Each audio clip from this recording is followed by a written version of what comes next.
Talking Music with Big Andy.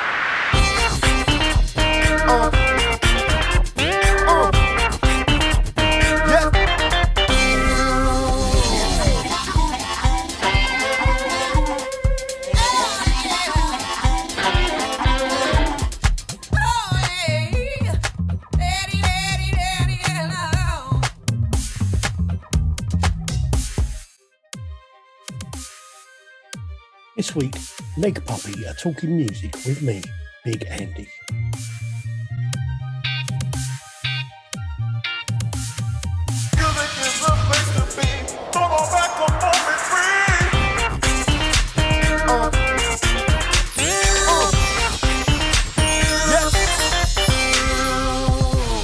Hello, welcome to the podcast. This week I have with me Leg Puppy. Hello. Hello.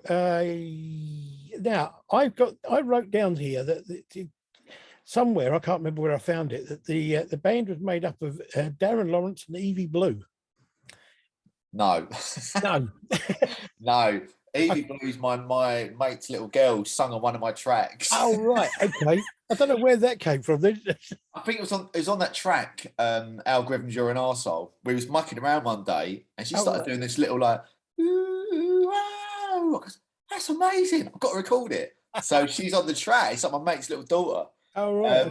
No, Leg Puppy's like, it's kind of me, and like, I hate using this word because it sounds so wanky, but it's a bit of a collective, but I'm always present. Right. So it'd be me. I've got a guitarist. I've got a few singers that I use sometimes. I use a few dancers sometimes. And, you know, one of my guitarists might be like, you know, dude, I've got a new band now. I've got to put more into that. So here you go. Okay, no worries. So I get someone else in. So I've got like a little group of people that I can call upon. Yeah. Like sometimes I do the gigs on my own. See, with a bit more electronic, a bit more dancey. I noticed a couple of live videos there where some of them you seem to have a full band and some of them it's just like you and somebody else, or just, you know what I mean? It's an interesting kind of dynamic, if you like. Yeah, no, it is. I mean, I'm one of these people where, you know, I don't want to turn down any opportunity. So, for example, I got offered like a little mini tour in Germany a couple of years ago. And at the time we had like a bassist, a guitarist, a singer. I think we had a drummer at that time. None of them could make it, and I was like, well, I'm going to do it. So I just made sure that I, you know, made my set more electronic-y, and I went, and it was incredible. Okay, now, right. I mean, without a doubt, you are given the tag of dance electronic when it comes to the music. Although I don't know, because some of your stuff actually, I would say, it's really, really odd, because it's almost like, if I had to try and define it, I would say electro-punk dance. Yeah, that's right, actually. You know, it's like Spotify struggle with us because they don't know what genre to put us in. So our play count is so low because they don't. Hence why I wrote that track, Algorithms You're an Arsehole. Yeah. It's like, you know, I go through phases. Like, I love psychedelic music. Like, there's a band called Lucid Dream that I absolutely adore. A couple of albums ago, it was really heavy psychedelic guitar, like really trippy and stuff, and I love that kind of stuff. Yeah. I also love Underworld, and I love The Fall, and I love Suicide, New Order. So there's like, I'll take little chunks of whatever I'm into at the time. Yeah. No, I can understand that. You know what I mean? So yeah. Now, I'm worried now that half of what I've written down isn't actually true. All right. Because going by your accent, I'm not sure about this, because it says you were originally formed in the Welsh Valleys and now you live you're based in South London. I love it. No, it was like the actual bands. This is really hilarious. So basically, it's not false information here. So basically, one of my best mates, Claire, was like an artist on her own right. Like, she was a singer-songwriter, and she used to do like loads of gigs and stuff. Yeah. Right. And he was at a party, whatever it was, 15 years ago, and everyone was in a band, all showing off about the names of their band. You know, I'm in the Wooden Tops, I'm in the, you know, go bars. Hey, how about you guys? And we were like, yep, we're in Leg. And then Claire went, Puppy, and we just started laughing to ourselves. And then, like, because Claire's got a brilliant voice, and I started mucking around with, like, you know, writing my own tracks and stuff, and it just happened. But it happened 15 years later. So it's like the band Leg Puppy was formed like 15 years ago, but nothing happened until 5 years ago. So Right. yeah. I must admit, I love the tagline of the biggest band in the world called Leg Puppy. That's fantastic. Isn't it great? I know, because it's like we're all about satire and taking a piss. You know, like it's just such a, you know, we are the biggest band in the world called Leg Puppy because we are.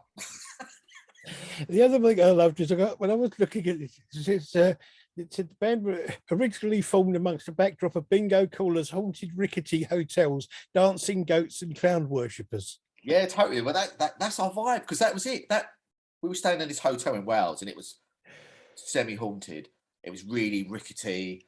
You know, there was bingo going on in the back room and stuff. And you know, I had this idea, like I'm obsessed, not obsessed, but surreal stuff. You know, clowns, balloons, whatever. Just I've got a very like Vic Reeves, Mighty Boosh sense of humour.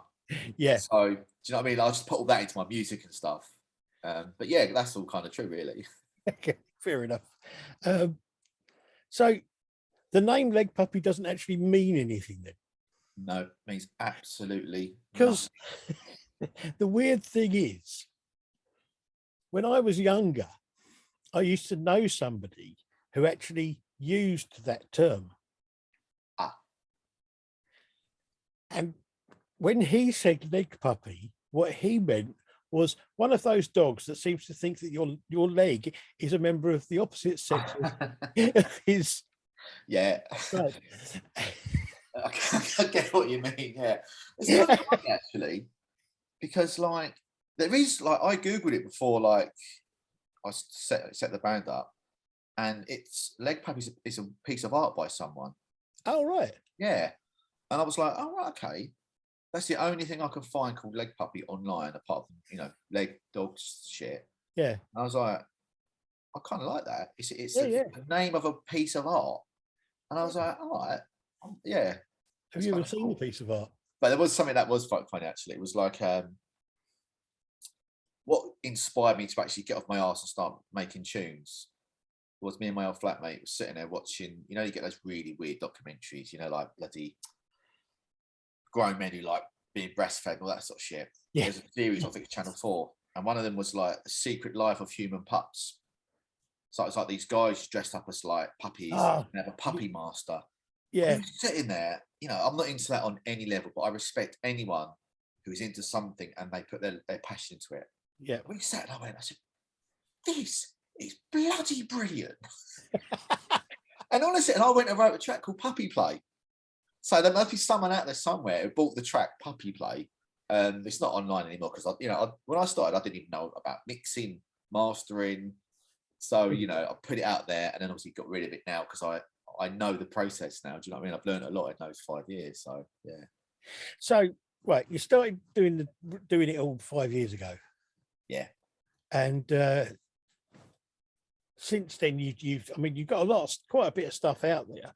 So I mean, what's the process? Do you sort of do everything at home and then kind of like if you want to if you record it all yourself and then if you're going to play it live you sort of get somebody together to do it? Or so the way I work was like the first album, like I used to hang out the Windmill in Brixton quite a lot, and I got chatting to like the sound guy. It was lovely, Paul the Sound. Like he's been doing it for years, really lovely guy, and he kind of helped me along the way. He's like, look, you know, if you want to make an album, it needs to be mixed, it needs to be mastered. So we did the first album with him. You know, it's why it sounds really like polished and, you know, still keeping that raw leg puppy vibe, but it was done professionally. And then I think he produced the next album. So while I was working with him, I just learned loads about, you know, bottom end, top ends, how to mix something, how to, you know, the vocals lower in the mix, and then playing live as well. But generally, I would say I sit at home and I have an idea. It might be a sound, it might be a lyric, it might be a sample, and I'll just program my beats and get some samples and play some bass lines, then get one of my guitarists that I need a riff, and then we rehearse it. And that's kind of how the tracks are born. Like I play them live first before I record them. Like we've just literally got it back today actually, the finished mixed version mastered of Warm Liberette. So we've done we've done a cover of the normal cover. It's brilliant. Oh, right. We've been playing that live for the last 3 or 4 gigs, and it's gone down really well. I wasn't one for doing covers, but I just thought stick one or two covers in your set. You know, there's nothing wrong in that. Do you know what I mean? It's an interesting song to choose, though. It's not exactly the most well-known song in the world. That's the beauty of it. Do you know what I mean? Yeah. It's like, but I think a purist will get it. Yeah. Like, the guy came to a gig on Sunday and he's like, "Oh, I really loved your Walk Neverett cover. It's great." Do you know what I mean? Like, it's such an iconic track. I'm not trying to better it. I'm just trying to do it justice. Yeah. By respecting it and not copying it completely. So it's got a similar vibe, but I've just brought it a bit more up to date. Cool. But yeah. Yeah, I mean, I must admit, I've been listening through some of your stuff online. Your sense of humor is it's slightly bizarre in some cases and very acerbic in other cases. It can be very but you seem to have a thing against mobile phones. I went through a phase. I think social media is absolutely incredible, right? Because, you know, information is at the click of your fingers, right? Yeah. So there's so much information out there, and, you know, you can learn so much from it, and you can contact people you never thought you would have done. You know, you can educate yourself, but the problem is it's used in the wrong way, isn't it? You know, we're not going to go down the political route, but, you know, it's gone bad by that. But, you know, it just seems to be, I don't know whether the creative arts are dying, but people just need to be more interested in someone's picture of them. You know, here I am taking a picture, and it's like, that's got more engagement than some person's incredible video that probably took a year to write that track. They filmed it, you know what I mean? They put so much heart and soul into that, and people just don't give a shit, but just post a picture of themselves. I can't bring myself to say the S word, but post a picture of themselves. Yeah. And it just gets loads of engagement. Hence why I wrote the track "Selfie Stick Narcissistic Prick." Yes, I must admit I do like that. That's all right. I also like Twit Machine. I think that's brilliant. But do you know where that's based on? So that is based on. Do you watch Nathan Barley? I don't. I never really got around to it. I don't know why. So Nathan Barley was written by Chris Morris, and it was all about hipsters before it happened. So they saw it coming. Right. So, but there's a line in that, and it's just so pathetic. It's they babble on their handheld Twit machines. This is before like mobile phones became a thing. Yeah. And I just thought, wow. Yeah. That's the statement of our times. Do you know what I mean? Absolutely. And I wrote a track, Twit Machine, based on that show. Yeah. A sample at the start of that show is sort of that song is sampled from Nathan Barley. Oh, right, okay. Yeah, watch it, it's brilliant.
It's funny. The thing about it is that there's another track that you do, and it's kind of, I spent 12 years working in the city, and meds and beer Yeah, you get it. I used to work with those people every day of the week, and every day of the week I came home thinking, I don't want to be like them. I don't want to be one of those people. Well, it's a story of my life. I am a PowerPoint designer. That's what I do. Oh, no. Yeah, I'm a freelance PowerPoint designer. So, so I get to deal with these people, and it just inspired me to write a track about it. Yeah, it's the one that always used to get me was when you went into meetings, and there were management people in there who would just say things, and you thought, what you're saying means nothing. Yeah. And nobody really cares about what you say. It's like, let's unpack this. Oh God, don't. Let's unpack this. We'll run it up a flagpole. Yeah. No, let's just the worst one about things. I'll tell you the worst one, and it's sort of the newish one. It's so on trend. Oh, it makes my blood boil. When the last 2 years I've been working from home, which is great. Yes. Right. But when I do go into companies, and most of them are really lovely, but occasionally I'll go somewhere and you'll hear someone say shit like that. It's so on trend. I just think, oh my God, they've gone to marketing school, learned 10 phrases, and made a bloody good career out of it. The thing that used to get me was one of our managers, not only did he used to say all this in the meetings, but he had posters of it all over the walls of his office. Yeah. That was an 80s thing, wasn't it? Yeah. Those posters that say, like, don't assume it makes an ass out of you and me. Yeah, it's just ridiculous. You know what I mean? Like, we had someone did that actually at my old work, and it'd be like posters about, like inspire, empower. It's like, I'm working in a creative agency. I don't need to look at words to be inspired. You know what I mean? I'll talk to my fellow creatives and we'll have a meeting. Like, I call brainstorm Brianstorm. So, but you know what I mean? Like, there's so much to write about. There's so much material, and I love the fact that 1 minute I could be writing about work, 1 minute I could be writing about mobile phones and stuff, and But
I was looking through your stuff. I wrote down a few names of tracks that I like. I mean, Twit Machine and Benton Beers were just because of the fact that what they're about, kind of like being surrounded by that, going into the city every day. It's just like, they automatically resonate with me completely.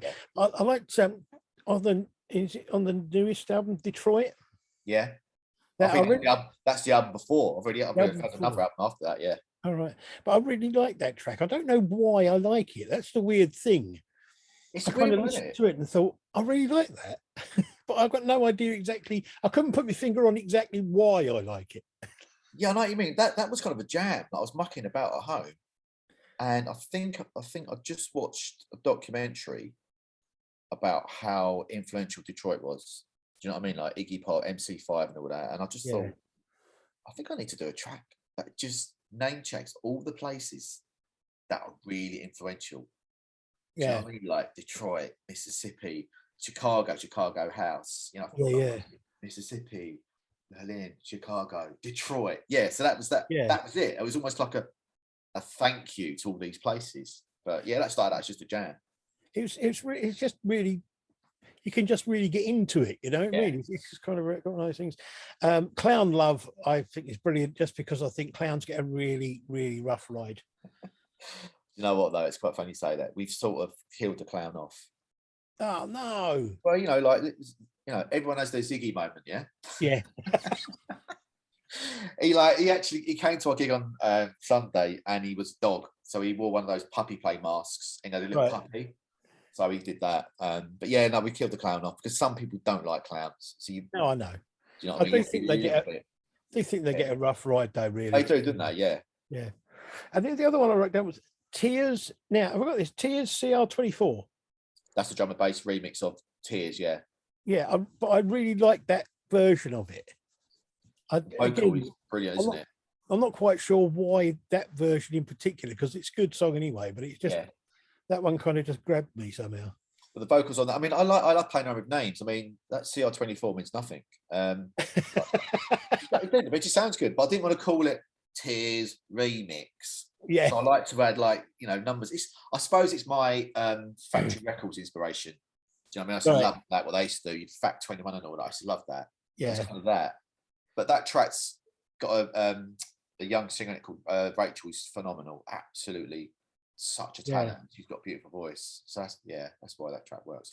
So what were your influences getting into the whole thing when you first started? What sort of I've been a massive New Order fan all my life, and it's like whenever I'm stuck for inspiration, I'll go back to New Order, but very early stuff, not the latest stuff. I'm not a big fan of the latest stuff.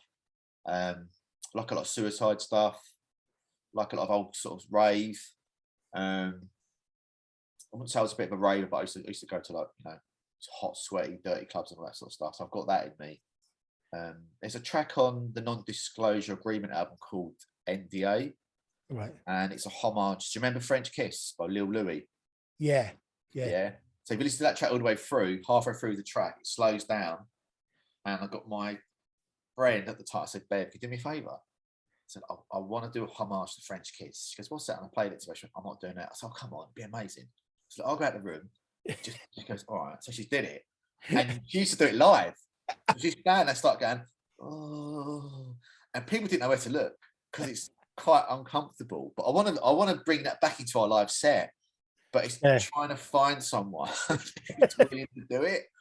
But I'm inspired by so much stuff. Do you know what I mean? Like, are you familiar with a band called Josephine Orne and the Liberation? Yes, I've heard some of their stuff, but I don't know a lot about them. Right. So a friend sent me their album Mirage, must have been nearly 4 years ago. And it blew me away. I was like, wow, this is one of the best albums I've ever heard. I just loved it so much. And I just played it and played it and played it. And I just love it because it's quite psychedelic. It's almost Velvet if the Velvet Underground were around today. Yeah.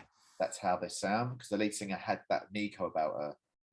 And I reached out to her, not thinking she would ever respond. And we did a track together. Like, she's singing on one of my tracks. Yeah, Secret Friend, which is one of my proudest moments. Duet. We did it all over the internet, but I know, I'm one of my not all time, but one of my favourite albums of all time, albums-wise, is singing on my track. So that was amazing. That's quite incredible. Yeah.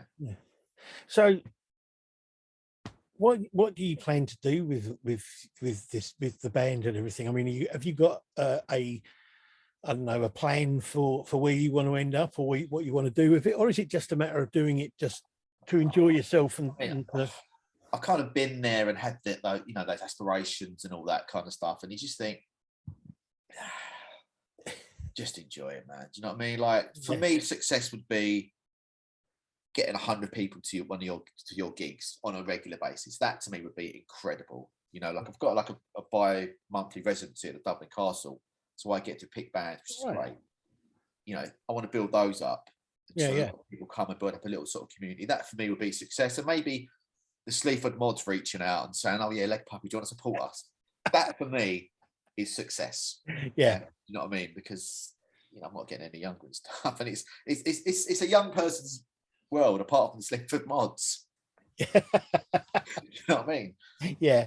No, I do know what you mean. I think there comes a time when you kind of, you temper your ambitions. Yeah, of course. And Yeah. you kind of go, okay, I'm never going to be a huge star. I'm never going to tour the world. But what I could do is I could go out and play some gigs and have a good time doing it. And yeah, exactly. Which is, I think that's reflective in my music because, I don't really hold back and I'm not afraid to be stupid and say stuff. Do you know what I mean? Like, Yeah. And that's the beauty of having your own sort of, essentially your own label because there's no one telling you can't do this. We've been approached by a few labels and stuff, and I sort of thought, what can you do that I can't? And you're going to restrict me, and you're going to dictate, and Yeah. I don't want that. I just no. A bit of a control freak as well helps, but do you know what I mean? So it's fun. Most people I know who do their own music, their own stuff, that are a bit like that. They don't want to have other people telling them what to do with it all. Yeah, totally. I mean, I've had stuff played on BBC Six and stuff, which is incredible to think. I started this 5 years ago as a joke. Yeah. Tom Robinson's played quite a lot of my stuff, and it's like, shit, I've actually had some of my stuff played on Six Music, which is, I've pinch myself sometimes because I think, how did that happen? So, so for me, I've done it right. Yeah. No, I don't agree with you at all. I mean, most of the bands I'm talking to are bands that have only been going a couple of years. Some of them have been going longer, but and it's like, they have these ambitions or plans that things they'd like to do, where they'd like to be in 5 or 10 years' time and things like that. But I mean, everybody's different. That's the thing about it. But that's why, I mean, like doing this show, I wanted to try to be a bit more diverse. It's a weird thing because my musical tastes are extremely diverse. And I don't know quite how your stuff came up. When I was looking some stuff up on YouTube, and I was looking up some dance stuff. I was looking up electronic bands and things like that, and a couple of your videos came up in it, and I thought, who are these? I don't know this band at all. So I looked into it more, and I thought, oh, this is interesting. This stuff. That's I'm really flattered that you said that you made the effort because that's the thing, isn't it? Like we don't have time in today's society to do that. It's so throwaway, isn't it? And the fact that you researched it and you went further, yeah. Well, I mean, discovered it. You thought, okay, this is quite interesting because I think our stuff is interesting and we have got something to say. And it's like, but in today's world, you've got 10 seconds. People look at 10 seconds and not for me, and it's gone. Yeah. No. I mean, I it's like when I first started doing this, I did it with bands that I already knew or that I'd been following for a while and things like that. And then I looked at what bands they were following or what bands they were supporting when they played live and things like that and looked into them. So then when I sort of ran out of all that, I just kind of thought, what type of bands would I like to have on here? Yeah. So I looked up, different types of bands, and as I say, your videos came up a couple of times, and I thought, I really loved some of the stuff. The humour in it is great because sometimes I find that newer bands, especially, can have a tendency to take themselves far too seriously. Yeah, and you like what they're doing, but you kind of think, but just loosen up a bit. Loosen up, just But I mean, it's tough, isn't it? Because they're probably thinking there's a big label out there who's interested in us. But the thing that makes them interesting is the fact that they're not holding back and they are doing slightly different. Do you know what I mean? Absolutely, yeah. Yeah. Like I only discovered actually Yard Act the other day. What's that? Yard Act. It's a band called Yard Act. Someone sent one of their videos. It's an incredible video. Like all these people in a cafe, and I've never heard of them, but apparently they're huge. Like everywhere now. They're everywhere. So they're quite interesting because I forgot the name of the video, but check them out. They're quite big now, but there's an incredible video, and that's what I thought. Oh wow, I could see why labels would like this because it's good tunes, but the video was brilliant. Do you know what I mean? But problem is, there's so many bands that sound the same, and it's you've got to be a little bit different. You have to have something about you. Do you know what I mean? Yeah, that's the thing. I mean, it's and nowadays I think that there's the opportunity for people to be different because of the fact that it's much more like it was in the early days of punk when you can do whatever you want and put it out there yourself. Yeah, exactly. and there's nothing to stop you doing that. There's, you know, and being able to do that isn't a problem nowadays, because the, you know, the software, the ability to do that or whatever is at your fingertips and on everybody's phone almost. Well, that's the thing. I mean, yeah, me and you now, we could hum. We could do a little hum, a harmony. I could record it, right? I could put some beats to it, make a stupid video, get it on YouTube. It could go viral. Yeah, absolutely. It could, right? That's how easy it is. Do you know what I mean? And like, I love that whole punk ethos, because punk isn't guitar music. Punk is an attitude. It's, I can do this now. You know, okay, well, I can't play bass, I can't play guitar, but I'll tell you what, I've got some great ideas and I'm going to make it happen. That's punk, isn't it? People get sort of, you know, drowned in the punk sound. It's not a sound, is it? No, it's definitely, it's a state of mind. It's a state of mind. It's a thing where, you know, it's like, you know, I remember going to see oh God, what were they called? There was a bunch of guys who were all buskers, and they kind of got together and did their own thing. They were called Pookie Snackenburger. Great name. They had a really awful hit because somebody picked them up on a record label, and they had an awful hit with a cover version of Just One Cornetto, and it was terrible. But the thing was, the rest of the stuff that they did when they played live, it was just kind of like things like one of the guys who used to be in them went on to create and do Stomp. Oh, what, the musical? Yeah, he created the whole dance thing, you know, but that's what they used to do. Pookie Steckenberg used to do things like that.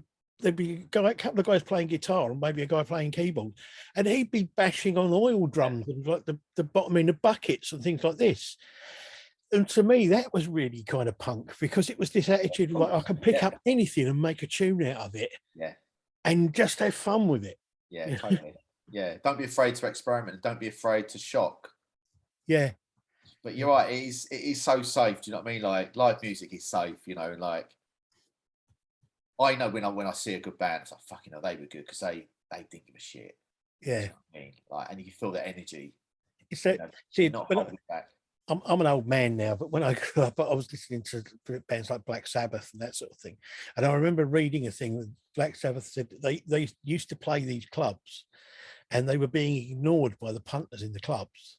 So they just used to turn up, and they used to keep turning the volume up until they couldn't turn it up anymore. And then everybody had to take notice of them, because you couldn't hear anything else in the club. Do you know what that reminds me of? Do you remember I saw a documentary about Nina Simone? Yeah. And she said if someone was talking during a set, she'd stop and just look at them and just stare at them until they shut up, and then she'd start playing again. Which is brilliant, you know what I mean? Yeah.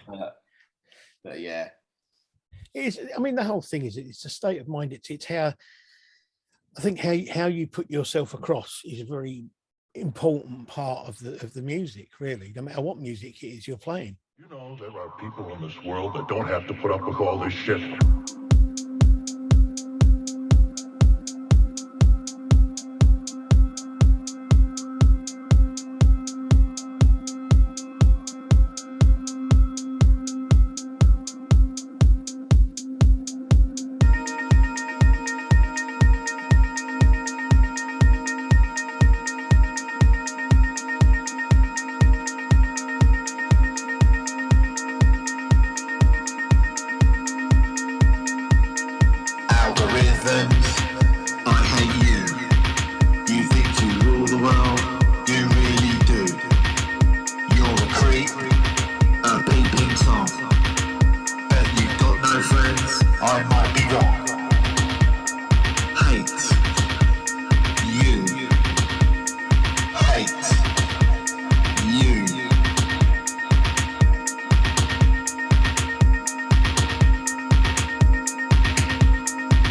Thank you very much for talking to me. Yeah, no worries. Good talking to you. It's been great talking to you. I really like what you're doing, and I look forward to hearing some more from you in the future.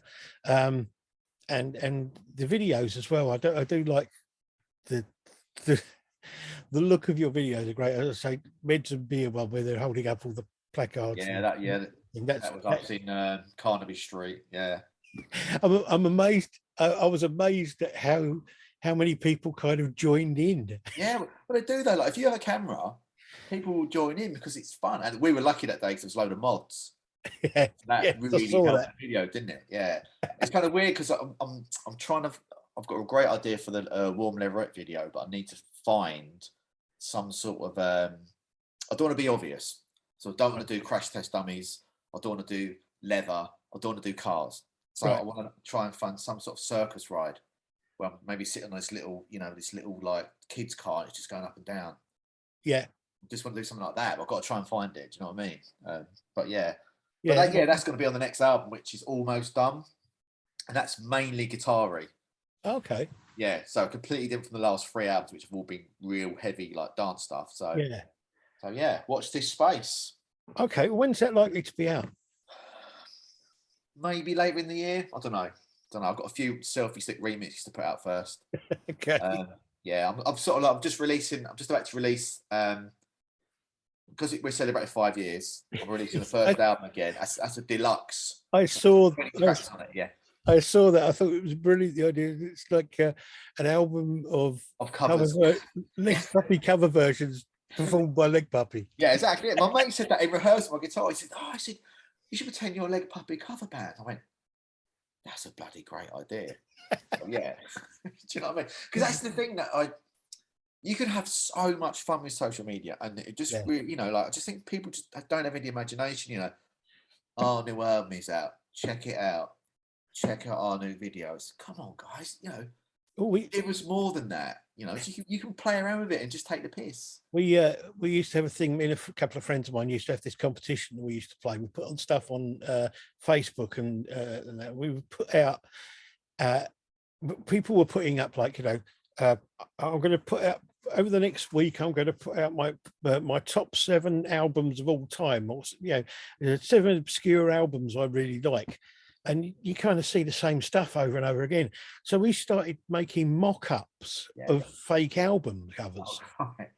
So we would invent a band, put an album cover together on the computer, and then put it up and just say it's one of my favourite albums. And I love that. Yeah, that's really funny. There's a lyric in my track called "Nominate," and the opening line is his favourite album is "Who Gives a Shit." Like I was taking a piss out of social media. Like his favourite album is "Who Gives a Shit." Oh, I always do it. I forget the lyrics. But I was just taking the piss out of do you remember that the bucket challenge and all that? Yeah. I was just taking the piss out of that. Do you know what I mean? Yeah. But like I said, as you say, you can have fun with it all. Just don't take it so seriously. Yeah, totally. I think that's my attitude towards life. Don't take it so seriously. Of course. Well, listen, man. None of us are getting out. None of us are getting out. Right? No. We're here, so just enjoy it. When I'm older and I look back and go, I did a band. Were they successful? Well, it was all right, but we had a bloody good laugh. Yeah, absolutely. You know what I mean? That's much more important. So, yeah. Okay. Well, thank you for being on the show. And to people watching, have a look at Leg Puppy. I'll put a link onto the YouTube channel and social media. Keep an eye out for new releases and for any live gigs and that sort of thing. And see where they go. Brilliant. Thanks a lot. Very much. Cheers. Cheers. Bye. Talking music with Big Andy.